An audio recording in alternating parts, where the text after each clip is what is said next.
Chopper মেশিনের মাঠ প্রদর্শনী আজকের এই উপর আদালপুরে আপনারা আরকে মেটালের পক্ষ থেকে সবাইকে শুভেচ্ছা এবং অভিনন্দন। আপনারা এই মূল্যবান সময় নষ্ট করে দুপুরবেলায় আসার জন্য আপনাদের আন্তরিকভাবে অভিনন্দন আমাদের ফরিদপুর আরকে মেটালের পক্ষ থেকে। আমার পরিচয়টা যে আমি দীপঙ্কর ঘোষ, ম্যানেজার আরকে মেটাল ফরিদপুর।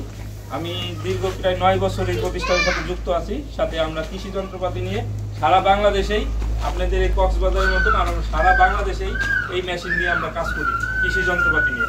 আমাদের ফরিদপুর আরকে মেটাল একটি ফরিদপুর বেস কোম্পানি। এটা আমাদের প্রধান কাজ হলো আপনার কৃষি যন্ত্রপাতি তৈরি করা, ঠিক আছে? কৃষি যন্ত্রপাতি তৈরি করা এবং বাংলাদেশ সরকারের যে গবেষণা প্রতিষ্ঠানগুলো আছে এগুলোর নাম তো আপনারা শুনছেন, কৃষি গবেষণা, ধান গবেষণা, এগুলোর নাম শুনছেন না? এই সমস্ত গবেষণা প্রতিষ্ঠানের সাথে আমরা গবেষণার কাজেও অংশগ্রহণ করি, ঠিক আছে?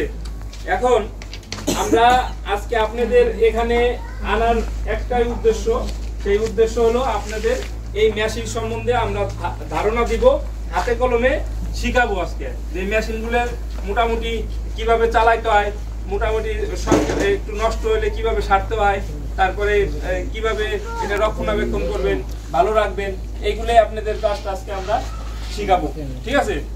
এর জন্যই আমরা সংক্ষেপে মানে অল্প টাইমের ভিতরে আমরা অনুষ্ঠানটা শেষ করবো। হ্যাঁ, আমরা মোটামুটি ফরিদপুর আরকে মেটাল এই প্রোগ্রামটার আয়োজন করছে কে? মানে আমাদের যে আজকের এই প্রোগ্রামটা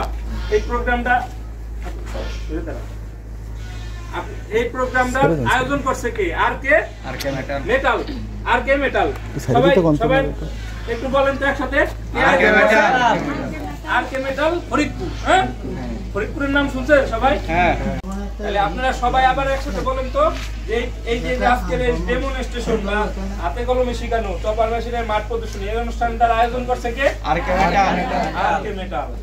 তাহলে আপনাদের যদি কেউ বলে যে এই ধরনের কোন প্রোগ্রাম আয়োজন করছে কে? আরকে মেটাল। হ্যাঁ, আরকে মেটালের অনেক কৃষি যন্ত্রপাতি আছে, প্রায় 20 আইটেমের। আপনাদের হাতে যে এই ধরনের পোস্টার দিছি না আমরা, হ্যাঁ, এই পোস্টারের ভিতরে আমাদের যত প্রোডাক্ট আছে সমস্ত কিছুর এখানে লিফলেট আপনারা মানে বিস্তারিত এখানে আছে। আপনাদের এই অঞ্চলে সবচেয়ে বেশি ফসল হয় কি ফসল বলেন তো? ধান।